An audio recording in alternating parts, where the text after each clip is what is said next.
Good morning, kids, and today we're checking out another video from Wikizilla, this time with the kaiju profile for Godzilla Final Wars. Let's hop in and see what we can learn from this final warred Godzilla. That was kind of a stretch, but I think it's okay. Ooh, no audio. Hey Kaiju fans, it's Titanolante, presenting Wikizilla's Kaiju profile on the most destructive weapon on Earth, Godzilla.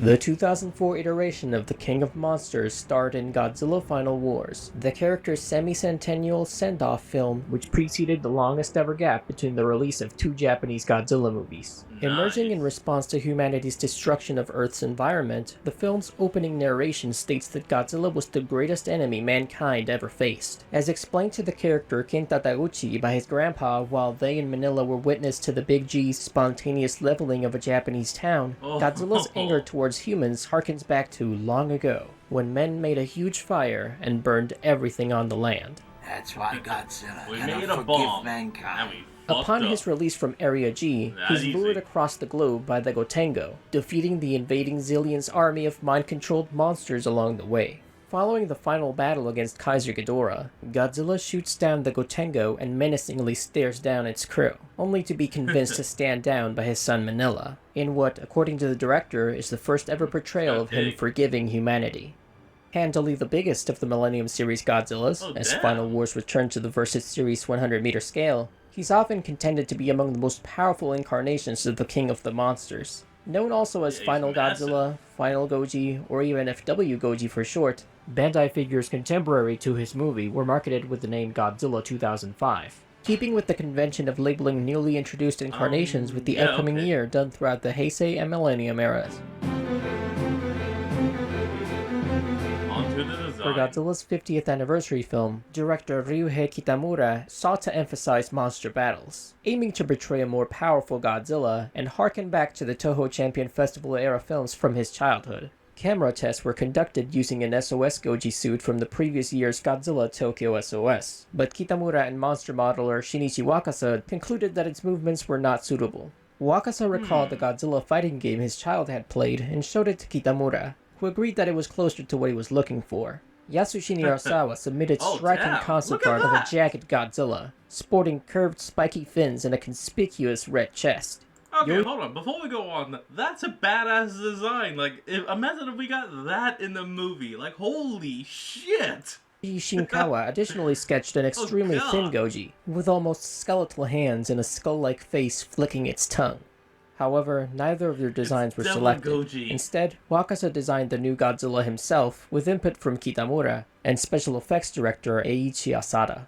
In designing Godzilla's head, Wakasa thought it appropriate to combine characteristics of several prior looks for the character's 50th anniversary, namely the Shodai Goji, Mosu Goji, and Heisei Godzilla designs. Godzilla's muscles and facial expressions were emphasized to align with Kitamura's vision. His dorsal fins were also made smaller so as not to interfere with the choreography, and the whites of his eyes were removed so that he would not seem willful. 3 Final Goji costumes were made by Wakasa and his company Monsters Inc. The main suit for close-ups, another for action, and one for super action. Wakasa created the head sculpt. The upper body was sculpted by Akira Yamada, and the dorsal fins were shaped out of polyethylene foam. Molds were then created from these parts, with the head and torso cast in latex and the fins in urethane. Conversely, the suit's body parts from the waist down were fabricated from scratch by gluing together pieces of urethane. Though the materials used were no different than on previous suits, the modeling team took steps to make them more lightweight and easy to act in. For one, the space inside was not filled with latex, ensuring that stuntman Tsutomu Kitagawa's movements wouldn't be restricted. The suit's arms were the only parts which fit snugly, and they had a dual joint at the armpit to increase their range of motion. Also different from the previous costumes was a lack of internal lighting in Godzilla's dorsal fins, both to reduce weight and to accommodate the reduction in size. The only lighting installed in any of the suits were in their mouths, for atomic breath. Well, The head of each suit was attached to a helmet-like skull cap worn by Kitagawa, allowing his neck movements to translate to Godzilla's. The close-up suit also possessed a radio-controlled jaw. This is awesome. In recent years, the final Goji suits have been repurposed for Godzilla Fest short films, specifically 2021's Godzilla vs. Hedorah and last year's Fest Godzilla 3, Gigan Attacks. And just like the original movies these shorts celebrate, the Godzilla suit is visibly deteriorating. That's some faithful attention to detail. Okay, to be fair, it's been 2 decades since Final Wars, so... Yeah. Shikatanai. It has been 20 years. Damn. We'll be right back. And we're back with the history. Let's go. Godzilla was awakened by nuclear testing in 1934 and subsequently declared war on humanity. The international military org known as the Earth Defense Force, an M organization, its special unit of mutant human recruits, were formed to combat Godzilla and the numerous other kaiju that appeared over the years, but could never defeat him. 20 years ago, he was led to the South Pole for a final confrontation. There he encountered the flying battleship Gotengo, which he promptly grounded. Before he could finish it off, an earthquake opened a fissure in the ground beneath him. Young crew member Douglas Gordon fired at a nearby mountain, burying the king of the monsters inside the crevice in the resulting avalanche. Area G was constructed around the icy tomb, and there he lay for decades to come. In the year 2000 XX, an alien force known as the Zillions invaded Earth and took control of all the planet's monsters, using them to destroy major cities around the globe. The Gotengo, piloted by now Captain Gordon, and staffed with the EDF's remaining forces, flew to Area G to release the Big G, believing him the only force capable of defeating the Zillions' monster army. They were intercepted by the Zillions' cyborg monster Gigan, but launched a volley of missiles on the way down, targeting and successfully hitting Area G. As Gigan landed next to the fallen ship, a familiar heat ray met him. Godzilla had awakened. Gigan countered shortly thereafter, subsequently enveloping Godzilla with his hooking anchors and attempting to drag him towards his bladed cutter. Godzilla, however, simply blasted the space monster's head off with atomic breath. With that taken care of, Godzilla switched his focus onto the ship that had entombed him, chasing it to Sydney, Australia. There, Godzilla found himself attacked by the monster Zilla, who he quickly finished off. Next, Godzilla fought Kumonga in New Guinea. Godzilla grabbed a thread of Kumonga's web and tossed the giant spider over the horizon before going on his way. After reaching the Kanto region of Japan, the aliens deployed Kamacuras. Goji fired his atomic breath to flush out the camouflaged mantis, who then flew at him. Godzilla simply grabbed Kamacuras and hurled it at an electrical tower, impaling and killing it. Further inland, he reached Mount Fuji, where the Zillions deployed Anguirus, Rodan, and King Caesar against him. More than a match for the trio, he defeated them one after the other, leaving their unconscious bodies behind. Once in Tokyo Bay, Godzilla catapulted both Hedorah and Nibiru. Yeah, of course he didn't kill them because they were pretty much like old friends or allies. It's like a whole, I'm gonna let you live, but I'm gonna kick your ass if you try this shit again. into the city with atomic blasts. With both monsters immobilized, Godzilla destroyed them. Finally, in the heart of Tokyo, Godzilla observed the aliens approaching Hail Mary, the asteroid Gorath. He planted his feet and fired a hyper-spiral heat ray at it, triggering its explosion in the skies over the city. When the dust settled above the newly formed crater, Monster X descended from the heavens. The two clashed, with this new Daikaiju proving right away to be a formidable opponent. Meanwhile, Mothra had just arrived in Tokyo to assist the King of the Monsters, but was intercepted by the freshly repaired modified Gigan, who quickly knocked her out of the sky. The two aliens promptly joined forces, and Monster X held Godzilla in place. He was struck by Gigan's bloody chainsaw, but moved out of the way in time for the next swing, which hit Monster X instead. Mothra flew in and knocked the two to the ground, forcing Gigan to give chase again. The ancient rivals took each other out of commission, leaving Godzilla and Monster X in a one-on-one where the Big G managed to gain the upper hand. Right after the crew of the Gotengo escaped from inside the Zillion mothership as it self-destructed, the monsters... Hold on. Wasn't the modified Gigan taken out from using his own chainsaws, and when they were meant to boomerang back into him, he just turned his back on them and they just went through his neck? I guess Mothra just had to get rid of the body. Fired their beams at each other. The attacks locked in midair and produced a forceful explosion, knocking the two back to opposite sides of the city. Suddenly, Monster X transmogrified into Kaiser Ghidorah. The kaiju initiated a beam fight, but the beast's anti-gravity Kaiser beams Ghidorah. overpowered Goji's atomic breath.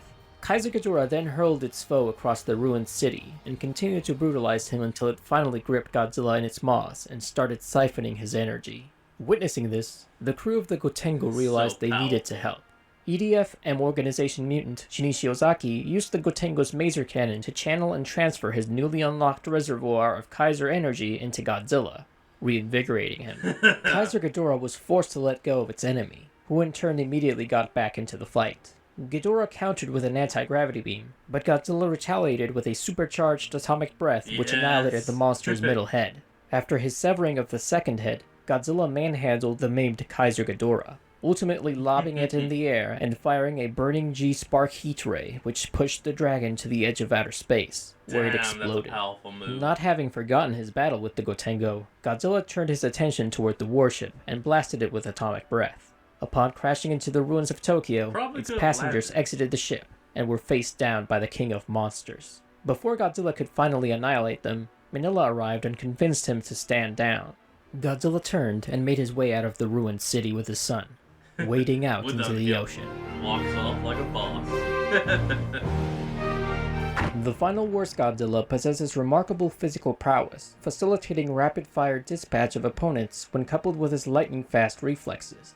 Among the most dexterous and agile versions of the Big G, he's proficient in close-quarters combat. Note his use of close-fist punches, in contrast to the usual Godzilla slap, opportune grapples and impressive throws, most notably his overhand toss of KAIJU Ghidorah, whose mass is double his own, display of his formidable leg strength by way of well-executed jumping maneuvers and potent kicks, and his command over his tail through the precise deflection of high-speed opponents. Godzilla efficiently improvised battle strategies against his foes, promptly dispatching them one by one, at least till Monster X. Also, his capacity for communication is such that he understood Minilla standing in front of the humans as meaning that they're not a threat. A concentrated stream of radiation fired from his mouth, Godzilla's staple atomic breath is his most powerful weapon, and especially so in this movie. The attack sent flying the 70,000 metric ton Hedorah and 50,000 ton Ebirah thousands of meters into the air from out Tokyo Bay, and otherwise killed Godzilla's enemies after one sustained hit, with the noted exception of Monster X. Atomic breath seemed to match the power of his destroyed Thunderbeam, but got beat out in a lock by KAIJU Ghidorah's anti-gravity beams. Godzilla dished out a stronger variant, known as the Hyper Spiral Heat Ray, to destroy the asteroid Gorath hundreds of miles above the Earth with supreme accuracy and precision. Once supercharged with Ozaki's Kaiser energy, his internal radiation forced KAIJU Ghidorah to release its restraints on him. He then blew off the beast's middle head with a point-blank atomic blast. Lastly, the burning G-Spark Heat Ray was a red spiral variant used to push Ghidorah into the edge of the... I'm sorry, but why not just call it the Boning Heat Ray? I mean, I understand the long name because it probably means something else in the original Japanese, just this is a mouthful. Planet's atmosphere before obliterating him. Boasting amazing durability, Godzilla comfortably withstood attacks from most foes. His remarkable stamina is exhibited through single-handedly stopping the asteroid Gorath after having traveled half the globe and defeating half a dozen kaiju over the span of a day. Godzilla only met the end of his rope against Monster X, whose physical strength and beam weapons matched or exceeded his own in power. Had modified Gigan during the aliens' 2-on-1 against him. KAIJU Ghidorah repeated that domination all on his own, ensnaring Godzilla and draining him of his life force. The intervention of Mothra in the former fight, and Ozaki with the Gotengo in the latter, saved him. Aside from that, the movie's theater program lists low temperature as his weakness, which, well, fair enough, I suppose. Not wrong. By this point, it's common knowledge that Godzilla's been recipient to a couple of real-world awards and honors. The one you see bandied about on social media most often claims that Godzilla became an official citizen of Japan, which isn't exactly the case. Shinjuku Ward awarded the character a special certificate of residence with no legal effect, but I digress. He's one of a few fictional characters to have received an MTV Lifetime Achievement Award, along with Jason Voorhees and Chewbacca, and is one of 24 who've been dedicated a star on the Hollywood Walk of Fame. He got his during the festivities around the world premiere of Godzilla Final Wars on November 29th in Los Angeles. Suit actor Tsutomu Kitagawa, in costume, along with several others from both behind and in front of the camera, were in attendance on the red carpet. Now that is Despite good. the silhouette callback in the intro Final Wars, the Godzilla in this movie is not the same individual as the Heisei series Godzilla Jr. Aside from nothing official ever stating this to be the case, the text of the film makes clear that this Godzilla appeared in 1954 and has continually been a threat to mankind. Okay. But what official materials have said is that Final Wars exists in its own continuity, separate from anything else. It's extremely rare to see licensed merchandise for concept or unmade versions of Toho Kaiju, even including the Big G himself. Mostly you'll see fan-made garage kits, sold at conventions such as Wonderfest. Oh, that was shit. You might glimpse an official Godzilla Gold branding sticker on their boxes, which you'd think shouldn't be on these if they're fan-made? What's up with that? Well, the legal status of these kits is an interesting and kinda convoluted topic. The Wikipedia article for garage kits explains, it's not uncommon for a license holder to issue a single-day license where for one day only, license is granted for the sale of amateur garage kits in an effort to legitimize their production and sale in Japan. Okay, So, from the hands of Takashi Yamawaki of T's Facto, comes the Yasushi Nirasawa concept version Godzilla Resin Cast Model Kit. Released in 2018, awesome. It's even approved by Nirasawa's office. Good luck getting one, though. Final Goji has scarcely been used in media in the almost 2 decades since he debuted. Tie-in comics and novels for Godzilla movies had dried up by now. In concept sketches for a pitched follow-up to the IDW comic Godzilla Gangsters and Goliaths, titled Lolitas and Leviathans, artist Matt Frank even brought up that this Godzilla hasn't been used much.